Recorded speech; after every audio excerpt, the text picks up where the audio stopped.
Thanks very much for staying with us. Time now for Eye on Africa with me, Georgia Calvin-Smith. Tonight, gunmen set fire to shops and homes in a suspected extremist attack on 2 villages in Nigeria's Kwara state. Over 160 people brutally killed, and a traditional king is reported missing. We hear from our correspondent in the country. Also, Doctors Without Borders Hospital is hit in an airstrike by government forces in South Sudan. It happened in Lankian, a town in rebel-held Jonglei state, which has seen an upsurge of fighting over the last few weeks. And Quidditch takes off in Uganda. The team sport dreamed up for the pages of JK Rowling's magical series morphs into Quadball in real life, bringing together players from around the globe, hoping to make it to the World Cup. But first, over 160 people have been killed in another suspected extremist attack in central Nigeria. Tuesday's raid targeted the Woro and Nuku communities in Kwara state in one of the deadliest assaults for several months. No one's yet claimed responsibility, but the violence adds to growing pressure on President Bola Tinubu to deliver on promises to manage the country's complex security landscape. Sam Olokoya brings us more.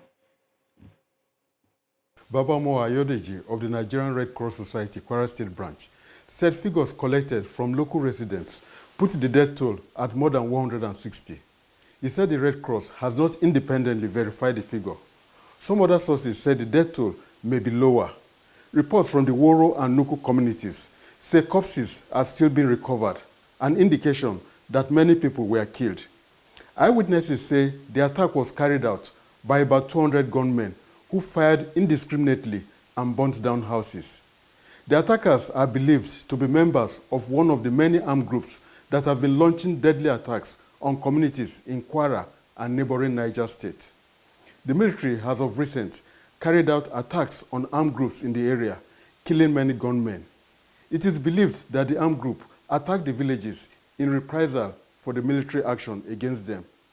Armed groups known as bandits have been launching deadly attacks on various communities in Nigeria. The attackers, mainly from the Fulani ethnic group, are waging a violent campaign to forcefully evict local communities from their fertile land. The activities of the armed groups is one of the most serious security problems in Nigeria. Sam Olokoya there. Now, in South Africa, the head of the country's second biggest and former opposition party has said that he will step down at the end of his second term. John Steenhuisen, is the also Minister of Agriculture after having led the Democratic Alliance's campaign during 2024 elections, in which the ANC party lost its parliamentary majority for the first time since 1994. Now, that led to fraught negotiations that saw the DA join the ANC in a government of national unity, an outcome that Steenhuisen says he counts as one of his biggest political wins. Now, he said he also wants to see younger voices taking the lead after the April party conference that's likely to vote a new leader for the DA. And he said that he's keen to concentrate on his ministerial portfolio and tackling an outbreak of foot and mouth disease currently underway in South Africa. My term will be remembered for leading the DA into national government and putting South Africa on a new path. Now, don't get me wrong. This is not the end of the road for the DA, and it's certainly not the end of the road for me. The way I see it is that there's an important next mission that beckons for our party, and that is to build upon my legacy and the DA's success in the GNU in order to turn our party into the biggest party in South Africa. Well, the US has renewed the African Growth and Opportunity Act that allows many countries from the continent duty-free access to US markets. But the eagerly awaited extension has only been greenlit through until the end of this year. Now, it expired at the end of last September, worrying many business sectors on the continent that rely on AGOA's terms. Now, African manufacturers are hoping for a longer renewal and have warned that the short extension is welcome, but could jeopardize longer-term investment in growing businesses across Africa.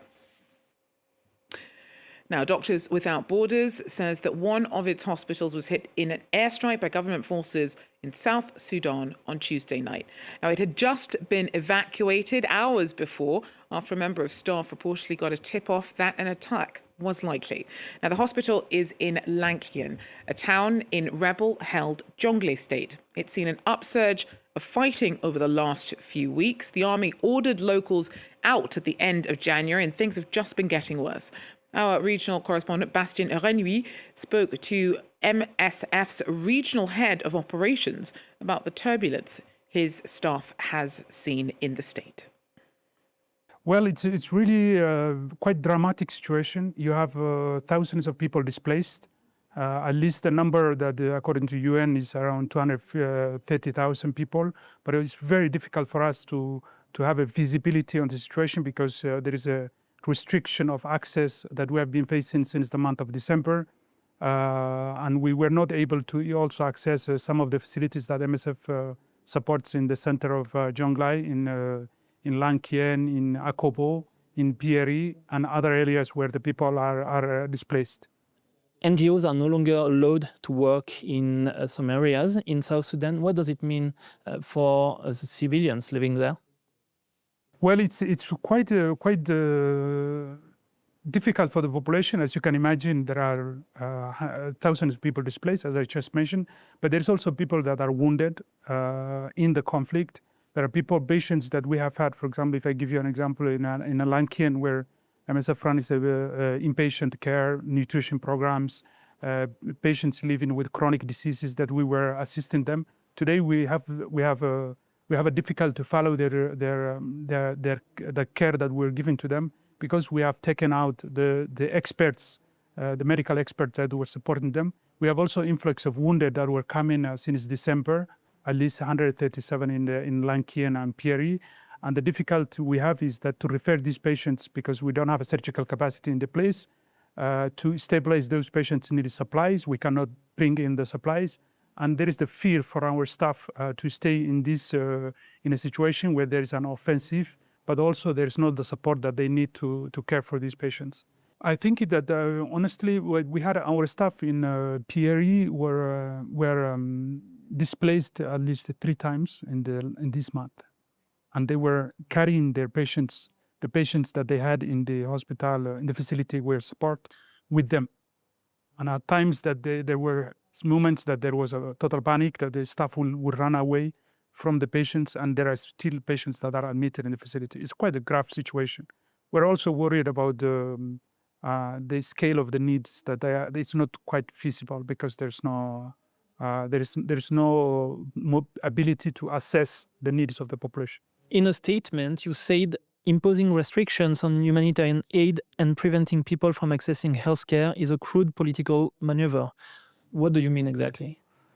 Well, what we mean is that there were a lot of ultimatums that was provided to humanitarian organizations, including MSF, and in some of those instructions, we did not really understand the logic behind these instructions of evacuation.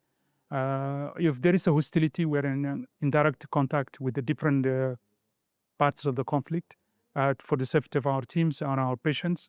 But we had a lot of ultimatums that are not explained about why we cannot access in the locations we have to go. We also find it quite, I would say, outrageous that some of the speeches against the civilian population that some of the leadership were publicly saying in the media.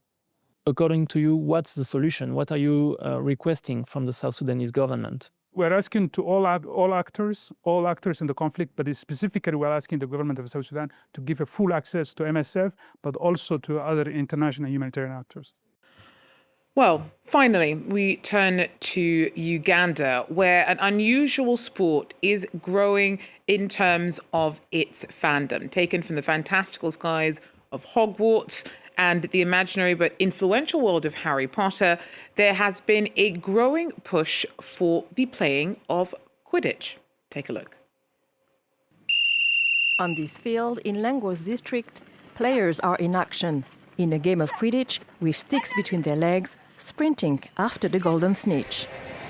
The sport is now called Quadball, but it draws inspiration from the Harry Potter universe. And behind its arrival in Uganda stands one man, teacher Johnson Tamu. In the book, I discovered the Quidditch and the broomstick, the magic broomstick. Never did I know that there is a real game. In the beginning, everything was improvised. Holes in the ground served as goals, then bicycle wheels. But today, the sport is more structured, and it's attracting young people looking for both competition and equality. On the pitch, 7 players per team try to throw the ball through hoops and catch the golden snitch, a ball attached to a neutral runner. It's a mix of football, rugby and volleyball, played in a spirit of teamwork and inclusion. I found the game interesting because we are given opportunity to play boys and girls in the same pitch, and it can be an alternative of any other game. For example, me, I couldn't pick interest maybe in playing football for girls. Today, more than 200 players are practicing quadball across Uganda. No magic here, just determination, creativity, and a shared dream to put Uganda on the world quadball map.